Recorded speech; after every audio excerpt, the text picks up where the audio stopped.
Assalamualaikum warahmatullahi wabarakatuh. Di sini saya akan menjelaskan tata cara untuk setting ujian menggunakan CBT. Nah, langkah-langkahnya yang biasa dilakukan yang pertama adalah pertama kita aktifkan dulu sum dari CBT-nya ya, yang berlambang seperti ini. Nah, jika sudah aktif sumnya, kita klik start pada bagian Apache. Pada Apache di klik start. Nah, lalu pada MySQL juga kita klik start. Nah, jika sudah berjalan kedua-duanya, sumnya kita minimize saja. Lalu kita menuju pada Chrome. Pada Chrome ini kita masuk kepada situsnya, ya. Pada situsnya yaitu localhost garing semansa, lalu kita enter. Nah, setelah kita enter, kita menuju ke halaman situs seperti ini dan kita tertuju kepada administrasi UBK. Nah, setelah administrasi UBK, maka ada halaman login. Nah, di halaman login ini kita masukkan yaitu username dan password. Nah, username seperti biasa kita masukkan admin dan passwordnya juga admin. Nah, jangan lupa posisinya di sini adalah admin yang berwarna hijau. Jika sudah, kita klik masuk. Nah, jika sudah masuk, sudah berhasil masuk, kita di sini sudah berada di menu-menu pada CBT-nya. Nah, sebelum kita mengaktifkan atau men-setting jadwal ujiannya atau jam ujiannya, pertama-tama kita aktifkan dulu bank soalnya. Nah, pada bank soal ini kita cari mata pelajaran apa yang akan diujiankan. Nah, di sini ada 10 tampilan. Nah, 10 tampilan terlihat di sini showing 1 to 10. Jadi satu halaman itu tampilnya 10 dari 20 entry atau masukan. Nah, jika mau menampilkan untuk keseluruhan, kita klik show ini menjadi 100 atau 50 juga boleh. Biar semua bank soalnya terlihat seperti ini. Nah, di sini ada 20 bank soal, ya. Nah, kita aktifkan di sini saya aktifkan yaitu yang simulasi. Ya, yang simulasi aktifkan statusnya di sini. Kita klik aktif. Nah, kalau sudah berwarna hijau seperti ini dia sudah aktif, maka kita menuju pada status ujian. Ya, pada status ujian. Lalu kita klik pada setting ujian, ya. Kita klik setting ujian. Nah, setelah kita klik setting ujian, ada satu settingan yang akan kita atur. Nah, sesuai dengan bank soal yang sudah kita aktifkan tadi. Nah, lalu kita klik pada bagian set. Pada bagian set ini kita klik, lalu kita tentukan jenis ujiannya, ya. Tentukan jenis ujiannya, lalu waktu pelaksanaannya, ya. Waktu pelaksanaannya disesuaikan dengan jam ujian yang akan dilaksanakan. Nah, misalkan 7.30 kita buat 7.30. Nah, di sini saya buat saja jam 22.00 karena saya lagi merekamnya jam 10 malam dan tanggalnya juga kita atur. Tanggalnya disesuaikan juga dengan jadwal ujiannya. Nah, saya setting di sini jam 22 atau jam 10 malam tanggal 30 Maret 2021. Ya. Oke. Oke, sudah. Nah, lalu durasi ujiannya berapa lama? Nah, ini kita mengacu pada jadwal ujian yang sudah diberikan oleh kurikulum atau panitia ujian. Nah, kita hitung sendiri di sini. Misalkan jadwal ujiannya itu jam 7.30 sampai jam 9.30. Berarti itu durasinya adalah 120 menit. Karena di sini satuannya menit bukan jam. Jadi kita buatlah di sini adalah 120 ya 120 menit. Nah, menitnya tidak usah kita ketikkan, hanya angkanya saja. Lalu untuk ujian ditutup. Nah, ujian ditutup kita sesuaikan jam berapa terakhir habis di waktu ujiannya. Nah, misalkan dia habisnya tadi adalah jam 9.30, berarti kita atur di 9.30. Kalau saya jam 10 malam, kalau 1-2 jam berarti habisnya jam 24. Karena 2 jam ya, berarti jam 24.00. Kan di sini sampai ya. Oke, 20. Karena di sini hanya sampai 23.55 ya, sampai 23.55 saya buat di sini. Nah, jika sudah kita atur seperti ini, secara otomatis tokennya sudah muncul sendiri ya, sudah muncul sendiri.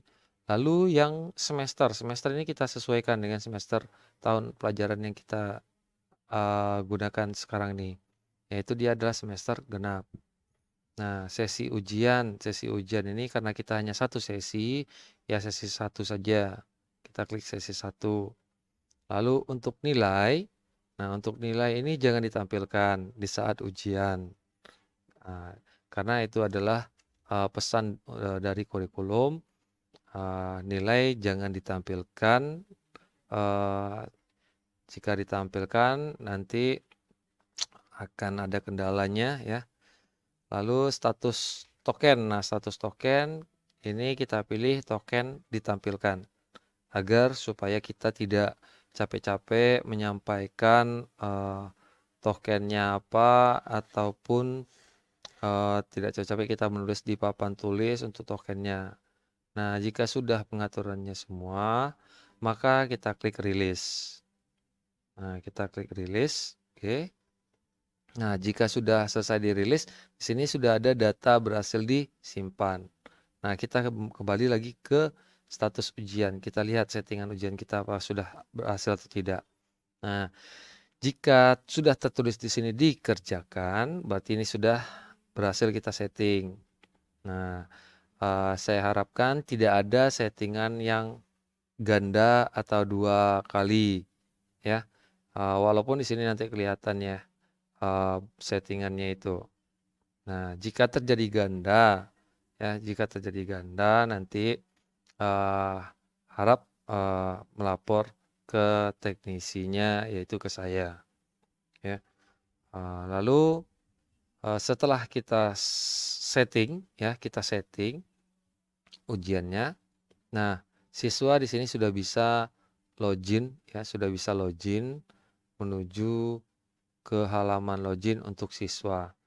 Yaitu halaman login untuk siswa, situs yang akan diberikan adalah 192.168.0.21. Nah, sesuaikan angka terakhir ini sesuaikan dengan ruangannya. Misalkan ruangan berapa? Ruangan 1 atau ruangan 2 atau ruangan 3. Nah, disesuaikan ya. Nah, di sini saya karena punya saya tersendiri jadi saya buat 220 ya. Lalu setelah itu kita ketikkan garing ya, garing semansa lalu garing login titik php. Nah, tulisannya boleh besar, boleh kecil ya. Yang penting kita perhatikan di sini adalah situs halaman login untuk siswanya. Nah, yang sering terkendala terkadang alamat situsnya salah. Terkadang di sini terbuat ada yang 221 atau 201. Nah, ini harus diperhatikan sama proktor nantinya ya. Perhatikan betul alamat situs yang digunakan sama siswa. Kalau dia tidak bisa login, yang harus diperhatikan adalah alamat situsnya dan WiFi yang digunakan ya, atau WiFi yang digunakan. Apakah sudah sesuai dengan yang kita tentukan? Oke, jika sudah, berarti kita klik enter. Oke, jika sudah masuk ya, sudah masuk ke halaman login peserta atau login siswa. Nah, siswa memasukkan username dan passwordnya. Nah, username dan passwordnya siswa dapat melihat pada kartu ujian yang telah diberikan. Nah, misalkan contoh di sini adalah saya buat 06 strip ya, strip 005 strip 001 strip 1. Nah, passwordnya disesuaikan juga dengan kartu ujiannya ya. Misalkan di sini contohnya yaitu passwordnya U 001. Oke. Nah, jika sudah benar username dan passwordnya, klik login. Nah, jika salah, nanti biasanya di sebelah sini itu ada peringatan. Nah, dibaca peringatannya di sini, ya. Nah, kalau jika tidak bisa juga atau dinyatakan username salah atau password salah, dikoreksi lagi password sama username-nya, ya. Nah, saya coba login di sini. Oke, saya login. Nah, saya sudah berhasil login. Nah, masuk ke konfirmasi data peserta. Nah, konfirmasi data peserta di sini siswa memasukkan tokennya. Tokennya sudah ada di bagian bawah ya. Di bagian bawah ini tinggal dimasukkan saja di kolomnya. Nah, di sini adalah L S V U X. Nah, itu tokennya. Jika sudah benar diketikkan tokennya, tinggal diklik submit. Nah, jika sudah submit, dia menuju konfirmasi data tes. Tinggal siswa mengklik yaitu mulai. Ya. Nah, jika sudah diklik mulai, dia akan menuju ke halaman ujiannya. Nah, ini contoh halaman ujiannya. Nah, halaman untuk soal ujiannya. Nah, halaman soal ujian di sini ada soal, ada objektifnya. Nah, yang perlu diperhatikan adalah Bapak-bapak prokter nanti ya. Di sini ada daftar soal di pojok kanan ya. Kalau menggunakan tablet nanti digeser ke sebelah kanan ya, sebelah kanan. Sebaiknya yang menggunakan tablet itu bagusnya menggunakan landscape ya, tampilan landscape. Nah, jika mau melihat daftar soal di sini kan bisa nampak soal-soal, berapa jumlah soal dan soal yang sudah dijawab atau belum. Nah, jika berwarna biru ini, nomor 1 ini berarti dia menandakan di nomor soal. Jika saya klik pada nomor 10, di sini akan menuju ke nomor 10. Nah, jadi dia bisa menuju ke halaman selanjutnya ya tanpa harus di next ya sesuai dengan nomor yang kita klik. Nah, lalu saya akan coba menjawab yang nomor 10 ini. Nah, saya jawab nomor 10 dan saya beralih ke nomor lain. Nah, saya lihat di sini di daftar soal, nomor 10 saya sudah berwarna hitam. Nah, jika berwarna hitam itu menandakan dia sudah dijawab. Dan jawaban yang dipilih sudah ada di sini yaitu B. Nah, sekarang saya berwarna biru di sini ada berarti soal di nomor 15. Nah, jika ada yang berwarna kuning seperti ini ya, saya akan lihatkan, misalkan ada siswa yang mengklik ragu-ragu. Lalu dia menuju ke soal berikutnya. Ya, soal berikutnya. Lalu saya lihat di sini warna 15 ini ya, dia berwarna kuning. Berarti itu siswa ada mengklik ragu-ragu. Nah, jika dia mau menyelesaikan nantinya sebaiknya centang ragu-ragunya dihilangkan. Ya, sudah dijawab. Oke. Nah, jika sudah, siswa nanti akan selesai ya. Akan selesai. Saat selesai, siswa itu tinggal klik tes selesai. Nah, tinggal klik tes selesai. Ya, klik tes selesai. Lalu di sini kan ada katanya ragu-ragu. Oh iya, saya lupa merubah ragu-ragunya. Berarti saya klik yang ragu-ragunya dulu, saya hilangkan. Nah, seperti itu. Kalau ragu-ragunya masih ada tercentang, kita tidak bisa menyelesaikan. Nah, saya klik dulu. Nah, kita lihat sudah hilangkah menuju ke halaman berikutnya. Apakah sudah hilang? Ya, sudah hilang ya. Nah, sudah hilang. Jika sudah hilang, saya klik selesai. Nah, diharapkan siswa itu semua sudah berwarna hitam ya. Sudah berwarna hitam semua, sudah terjawab. Jangan seperti saya. Ini kan contoh saja. Ya. Nah, lalu saya klik selesai. Klik selesai. Nah, akan muncul nanti konfirmasi tes. Yaitu apakah Anda yakin ingin mengakhiri tes. Nah, Anda tidak akan bisa kembali ke soal jika sudah menekan tombol selesai. Nah, siswa suruh klik centang ya. Klik centang lalu klik selesai. Nah, jika sudah, jangan lupa siswa tersebut disuruh klik logout ya, klik logout. Nah, setelah logout dia akan menuju ke halaman login seperti ini lagi.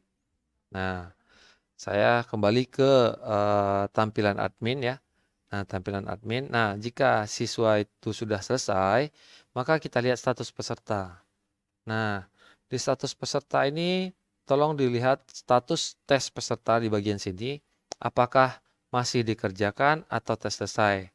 Nah, jika semua sudah selesai, diharapkan tes ini sudah berubah menjadi tes selesai. Ya, sudah berubah menjadi tes selesai. Nah, jangan ada yang masih dikerjakan pada bagian reset login peserta. Nah, di sini ya. Di reset login peserta ini juga fungsinya adalah jika ada yang peserta yang bertukar tablet atau yang berpindah duduk atau mengganti perangkatnya, setidaknya dia mengganti perangkatnya gitu ya. Nah, kita menuju ke reset peserta ini ya. Nah, lalu kita klik adalah pada bagian tokennya. Token di sini ada garing reset login. Nah, kita klik tokennya. Sini saya klik tokennya. Nah, sini ada ya, ada satu siswa. Nah, misalkan dia berganti tablet, berganti laptop ya. Ini silahkan di reset ya. Atau ada yang bermasalah, pokoknya ada bermasalah masuk ya, ada peringatan dia sudah menggunakan perangkat lain. Nah, ini diklik pada di sini ya. Tentukan siapa peserta yang bermasalah tersebut. Ya, siapa peserta yang bermasalah tersebut. Itu kita centang dia. Nah, jika sudah kita centang, nanti kita klik ganti station. Ya, kita klik ganti station. Nah, seperti ini. Lalu kita klik OK. Ya, kita klik OK. Nah, oke. Nah, nanti setelah itu nanti siswa silahkan login lagi. Jika sudah di reset, dia silahkan peserta ujian tersebut disuruh login lagi. Ya, dengan alamat situs yang sama. Oke. Nah, lanjut. Jika sekarang saya akan jelaskan yaitu cara mencetak ya, mencetak dari daftar hadir, berita acara dan rekap nilai dan analisa ya. Nah, ini untuk mencetak, pertama untuk mencetak daftar hadir ya, mencetak daftar hadir. Nah, mencetak daftar hadir yaitu dengan cara kita menuju ke bagian cetak ini ya. Kita menuju ke bagian cetak ini ya. Bagian cetak, menuju pada bagian cetak. Lalu kita pilih daftar hadir. Nah, setelah kita klik daftar hadir, tentukan ruangan yang kita gunakan, jurusannya apa. Ya, misalkan ini jurusan MIPA. Lalu kelasnya kelas berapa? Kelas 12. Sesinya sesi 1. Ruangannya ruang berapa? Ruangan 1. Mata pelajarannya apa? Nah, mata pelajarannya sesuaikan dengan jadwal ujian. Ini saya ambil nanti IK karena simulasi tadi. Nah, tanggalnya sesuaikan juga dengan tanggal ujian. Saya buat tanggal sini tanggal 30. Lalu jamnya. Nah, jamnya sesuaikan dengan jam ujian juga. Misalkan jam 7.30 tadi. Nah, buat jam 7.30. Nah, sini karena saya buat jamnya jam 22 ya. Jam 22 tadi ya. Saya buat jam 22 sampai jam 24 tadi ya. 23 ya, 23.00. 23.55 ya, maaf. Oke, nah jika sudah, saya tinggal klik print preview. Nah, jika sudah print preview muncul seperti ini, ya. Jika sudah muncul print preview seperti ini, nah sini berarti ada ruangan 1. Ini adalah daftar hadirnya. Nah, tinggal dicetak, yaitu mencetaknya dengan cara ada tombol print di sini ya. Ada print di sini, kita klik print ya. Lalu kita print menggunakan printer apa gitu. Nah, tentukan printernya. Apa yang menggunakan printernya gitu. Printer berapa gitu ya. Oke. Nah, jika sudah tinggal diklik print ya. Nah, jika tidak, jika ada mau mengeprint di kelas lain atau ruangan lain ya, tinggal print daftar hadir kelas lain ya. Klik di sini, tentukan lagi apa jurusannya, apa kelas berapa, lalu ruangan berapa ya, apa atau ruangan berapanya. Nah, mapelnya juga ditentukan apa mapelnya ya. Nah, lalu tanggal ujian. Nah, tanggal ujiannya tentukan. Lalu jamnya 20 sampai jam 23. Oke, lalu klik print preview. Nah, seperti biasa kita klik lagi ya. Kita klik lagi yaitu printnya ya. Nah, sebelum print preview ini lihat dulu apakah sudah lengkap nama siswanya atau tidak gitu ya. Kita lihat di sini. Oke. Nah, jika sudah kita klik print. Nah, tentukan lagi berapa kodenya. Kode dari printernya lalu tinggal cetak. Nanti klik cetak atau print. Oke. Nah, ini untuk yang daftar hadir. Kemudian kita menuju ke berita acara. Nah, untuk berita acara ini terkadang ada yang belum muncul ya. Kadang ada yang belum muncul seperti punya saya. Nah, kenapa dia belum muncul? Karena di sini berita acara itu biasanya kan diisi setelah ujian selesai. Ya, setelah semua siswa selesai. Nah, jadwal ujian ya. Jadwal ujian ini nah jika sudah selesai ya. Ini kalau sudah selesai semua pesertanya, sudah selesai semua statusnya ya, pada status peserta jika sudah selesai semua. Jadi di jadwal ujian ini baru bisa muncul status tesnya selesai. Kita klik selesai. Nah, jika sudah kita klik selesai maka akan sudah hilang di sini jadwal ujian yang sudah kita buat tadi. Lalu tinggal kita lihat pada setting ujian. Ya, setting ujian ini kita matikan. Kita matikan ya. Matikan. Nah, lalu baru kita menuju ke berita acara.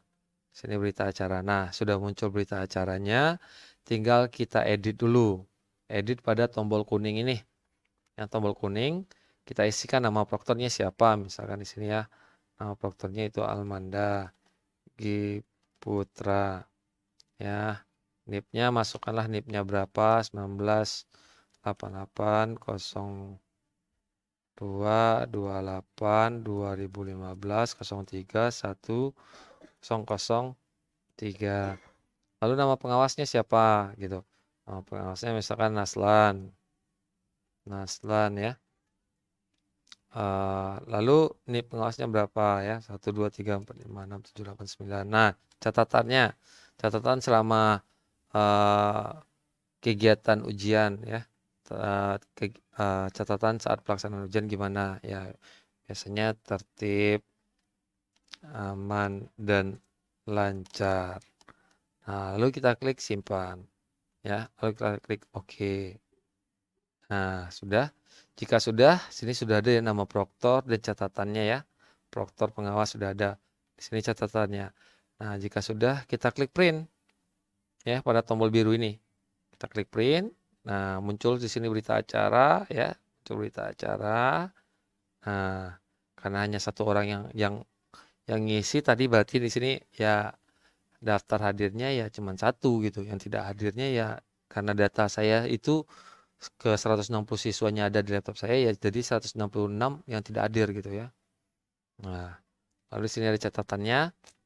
Nah, di sini ada nama proktor dan nama pengawas. Nanti di print, setelah di print ditandatangani. Nah, ditandatangani sama proktor dan pengawas. Oke. Nah, ini untuk cara printnya, yaitu dengan cara klik print ya. Print. Lalu kita tentukan lagi printernya apa. Lalu tinggal kita cetak atau kita print. Nah, ini berita acara. Nah, yang ketiga,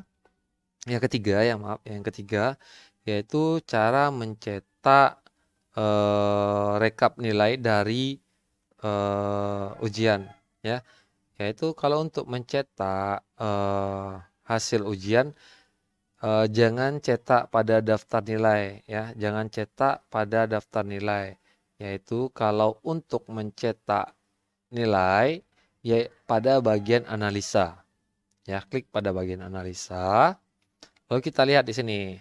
Nah, di sini yang mana yang kita ujiankan tadi. Nah, yang simulasi. Nah, ini adalah tombol untuk rekap nilai ya yang berwarna biru muda ya, biru muda. Ini adalah untuk rekap nilai. Tinggal kita klik pada bagian rekap nilai ini. Nah, nanti secara otomatis ini akan muncul rekap nilainya. Nah, rekap nilainya secara otomatis di-download ya, di-download. Nah, di-download. Nah, ada di bagian bawah biasanya kalau di Chrome di bagian bawah sudah ada di sana adalah hasil USBK. Nah, hasil USBK ini kita buka. Kita buka. Nah, kita lihat hasilnya ya, hasil dari nilai anak-anak yang sudah ujian tadi. Nah, seperti ini. Ini adalah tampilannya. Nah, saya minta kepada proktor ya, kepada proktor. Nah, di sini kalau bisa di sini hasil ujian CBT ditambahkan. Tambahkan itu ruangan berapa? Ya, misalkan dia adalah ruangan 1 gitu. Hasil ujian CBT ruangan 1. Nah, jika sudah dirubah ya, dirubah. Nah, kita atur cara pengeprintan. Nah, misalkan ada 20 peserta ujian ya. Yang lain ini saya hapus. Ya, yang lain ini saya hapus. Oke. Oke, misalkan ada 20 peserta ujian. Ya. Lalu kita mau ngeprintnya. Nah, kalau kita ngeprint langsung kan di sini kan terpotong-potong. Ya, terpotong-potong, tidak bisa satu lembar. Nah, saya harapkan ini kan bisa satu lembar. Nah, cara ngeprintnya yaitu dengan cara kita pilih pada bagian pack layout ya, pack layout. Nah, pada bagian pack layout ini orientasinya kita rubah menjadi landscape ya. Ini kan awalnya potret, kita rubah menjadi landscape ya. Pada pack layout jangan lupa orientasinya kita rubah menjadi landscape. Nah, jika sudah, nah sini masih terpotong. Nah, sini masih terpotong. Jika masih terpotong, kita lihat. Nah, nampak terpotongnya yaitu cara melihatnya itu dengan bagian pack break preview di dekat zoom ya, dekat zoom. Perhatikan kursor saya di sini ya. Ini ada 3 tampilan yaitu normal, ada pack layout dan ada pack break preview. Nah, sini kelihatan ada 2 halaman, ada pack 1, ada pack 2. Nah, sini kita jadikan dia 1 halaman. Nah, caranya yaitu pada garis biru putus-putus ini diklik, tahan, kita geser ke kanan sampai habis. Nah, jadi dia sudah menjadi 1 halaman. Jika sudah menjadi 1 halaman, tinggal kita print. Ya, tinggal kita print seperti biasa. Itu print di sini ya, tinggal kita print. Ya. Oke, jika sudah kita menuju ke bagian dari analisa. Nah, ini tampilan di admin lagi ya. Masih pada analisa, kita pilih yang analisa dari ujian yang sudah diujiankan. Nah, di sini ya. Ini ada di sini yaitu analisa hasil bagian berwarna biru tua atau ada chartnya ya. Oke, klik ini. Nah, setelah diklik itu, tapi kita untuk keseluruhan satu ruangan. Kalau untuk satu ruangan kita pilih analisa butir soal ya, tombol di sini. Tombol di sini. Nah, kita klik di sana. Nah, kita tunggu prosesnya sampai selesai ya. Kita tunggu prosesnya sampai selesai. Jika di sini sudah sampai ke Sini saya ada 7 siswa ya, 7 siswa. Jika sudah selesai ya, jika sudah selesai, nanti jangan lupa scroll di sini juga ada. Kalau saya tidak ada karena cuma 7 siswa. Jadi diperhatikan nanti siswa tersebut ya, siswa tersebut perhatikan apakah sudah sampai 20 siswa atau berapa jumlah peruangannya. Jika sudah, tinggal diklik download Excel ya, download Excel. Nah, jika sudah kita klik download Excel, muncul tampilannya seperti ini ya, seperti ini. Dan otomatis nanti jika datanya sudah selesai, ini 7 orang ya sudah selesai, dia akan download sendiri analisanya. Nah, seperti ini di bawah ini ya. Bisa nampak analisanya, kita klik, kita buka. Setelah kita buka, nah setelah kita buka di sini akan kelihatan analisanya sesuai dengan butir soalnya. Ini adalah butir soalnya ya 1 sampai 20. Nah, ini karena simulasi soalnya cuma 20. Ini skornya. Ini benarnya. Ini salahnya ya. Ini benarnya, ini salahnya gitu ya. Ini berarti dia tuntas semua nih. Walaupun nilai dari siswanya 5, 25 itu dinyatakan tuntas juga di sini ya. Berarti saya belum setting KKM-nya nih. Oke. Nah, di sini jika sudah tinggal diklik print ya. Kita klik print seperti biasa. Diatur dulu back layout-nya. Orientasinya kita rubah menjadi landscape ya. Kita print seperti biasa. File, print. Tentukan printernya apa yang digunakan, lalu klik print. Oke. Oke, sudah seperti ini ya, sudah seperti ini. Kita kembali halaman admin lagi. Nah, langkah terakhir yang kita lakukan adalah yang pertama kita backup dulu data yang sudah kita ujiankan.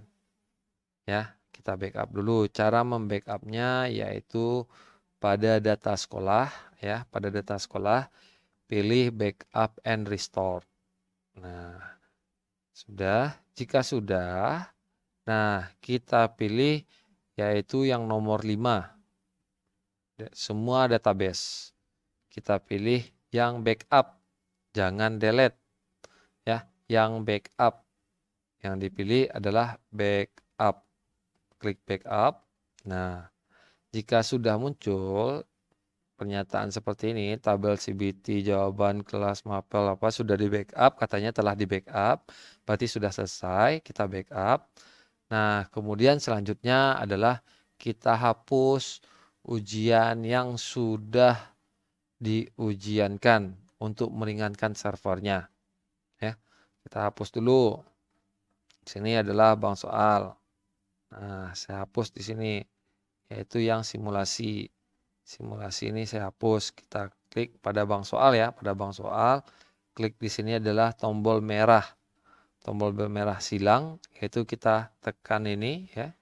Kita tekan ini. Nah, lalu kita apakah yakin akan menghapus bank soal ini? Nah, kita klik OK. Ya. Kita klik OK. Nah, jika kita klik OK nanti akan hilang soalnya. Lalu selanjutnya adalah kita hapus pada status ujian ya, pada status ujian pada database ujian ya, status ujian, lalu pilih database ujian. Nah, jangan lupa ini juga kita hapus. Nah, kita hapus di sini ya. Ada tombol berwarna merah juga bergambar sampah ini, tong sampah. Kita hapus ini. Nah, fungsinya itu untuk meringankan juga supaya servernya tidak berat. Ya. Supaya servernya tidak berat nih. Oke. Oke, saya hapus. Oke.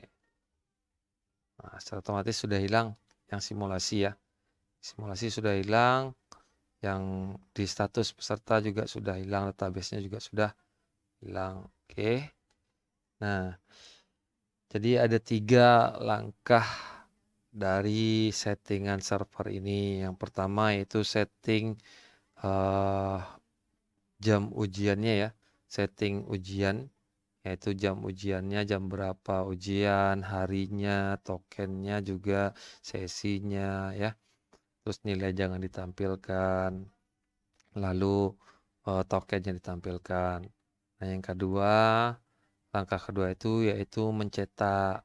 Mencetaknya ada 4 yang akan dicetak, yaitu yang pertama daftar hadir, yang kedua berita acara, yang ketiga adalah rekap nilai, yang keempat adalah eh, analisa dari eh, nilai ujian anak. Lalu yang terakhir, yang ketiganya yaitu eh, Bapak-Bapak nanti membackup data dulu ya. Setelah di backup data, yang selanjutnya yang keduanya menghapus bank soal yang sudah diujiankan. Yang ketiganya menghapus database ujian yang ada pada status ujian. Oke, jika sudah seperti itu berarti pekerjaan kita sudah selesai. Nah, cukup sekian mungkin yang dapat saya jelaskan untuk teknisnya nanti ya, teknisnya di hari pelaksanaan ujiannya nanti bisa konfirmasi lagi kepada saya kendala-kendala yang terjadi nantinya. Saya eh, mohon maaf ya, saya ucapkan mohon maaf jika ada kekurangan atau penjelasan yang kurang jelas ya. Saya mohon maaf atas kekurangannya. Nah, untuk lebih jelasnya nanti bisa juga konfirmasi ke saya langsung ya. Mungkin lebih jelas lagi ya kalau secara langsung. Dan jika suaranya pelan ya, suaranya pelan. Jika suaranya pelan nanti perhatikan saja kursor yang ada pada rekaman ini. Oke. Saya ucapkan terima kasih ya. Assalamualaikum warahmatullahi wabarakatuh.